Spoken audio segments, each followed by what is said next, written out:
Assalamualaikum warahmatullahi wabarakatuh. Salam sejahtera untuk kita semua.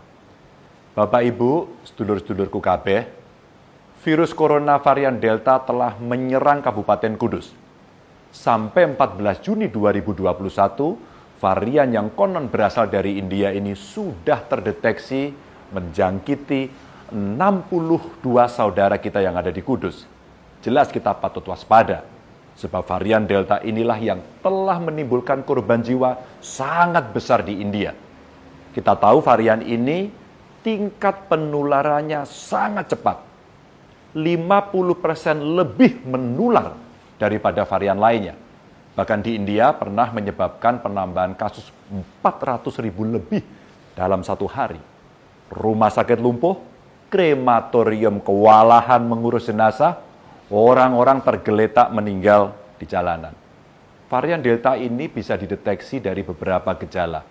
Di antaranya gangguan pendengaran, gangguan lambung parah, sampai pembekuan darah. Bapak Ibu, besar kemungkinan jumlah yang tertular varian Delta di Kudus lebih banyak dari yang kita temukan saat ini. Dan sangat terbuka kemungkinan varian Delta ini juga telah masuk ke daerah-daerah lainnya. Analisanya sederhana. 62 kasus varian Delta yang terdeteksi itu adalah hasil uji laboratorium dari 72 sampel. Artinya 86,11% sampel yang kita periksa positif terjangkit varian Delta. Mau dibilang dan dibantah bagaimanapun, penularan COVID-19 di Jawa Tengah sedang tinggi-tingginya dan dengan varian baru yang lebih berbahaya. Saat ini sudah ada 8 daerah di Jawa Tengah yang masuk zona merah.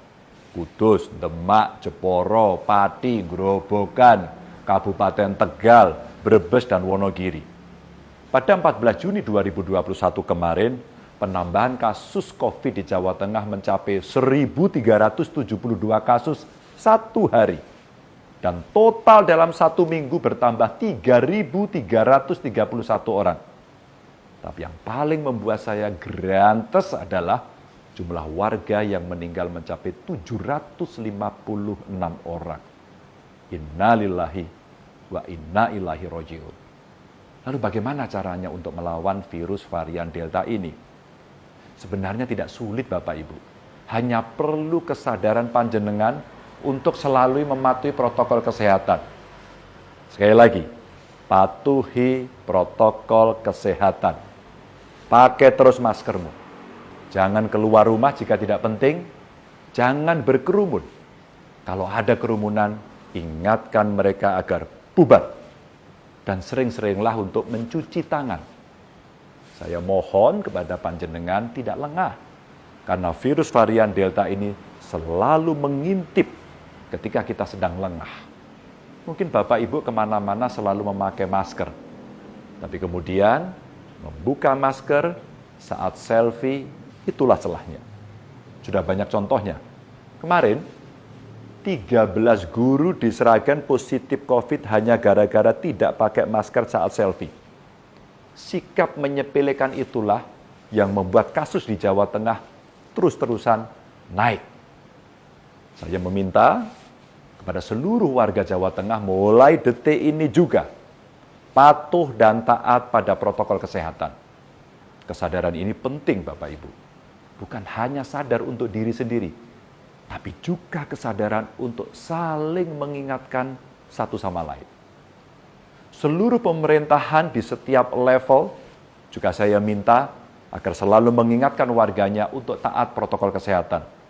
Untuk teman-teman bupati yang daerahnya masuk zona merah, silakan buat kesepakatan bersama bagaimana mengatasi pelintas batas, orang belanja, orang bekerja, dan lainnya.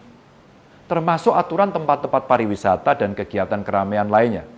Jangan sampai ketika satu daerah menutup pariwisata, daerah lain justru membuka. Kalau perlu, gerakan di rumah saja kita lakukan agar segera memperbaiki keadaan. Selain itu, pelaksanaan vaksinasi agar terus saja dipercepat. Pemprov Jateng juga membuka vaksinasi yang diprioritaskan untuk lansia.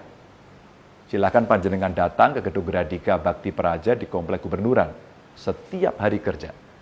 Tidak perlu berebut, karena vaksinasi ini masih kita buka sampai akhir tahun ini. Syaratnya tidak rumit, cukup bawa KTP. Untuk vaksinasi di kabupaten kota juga akan kita percepat.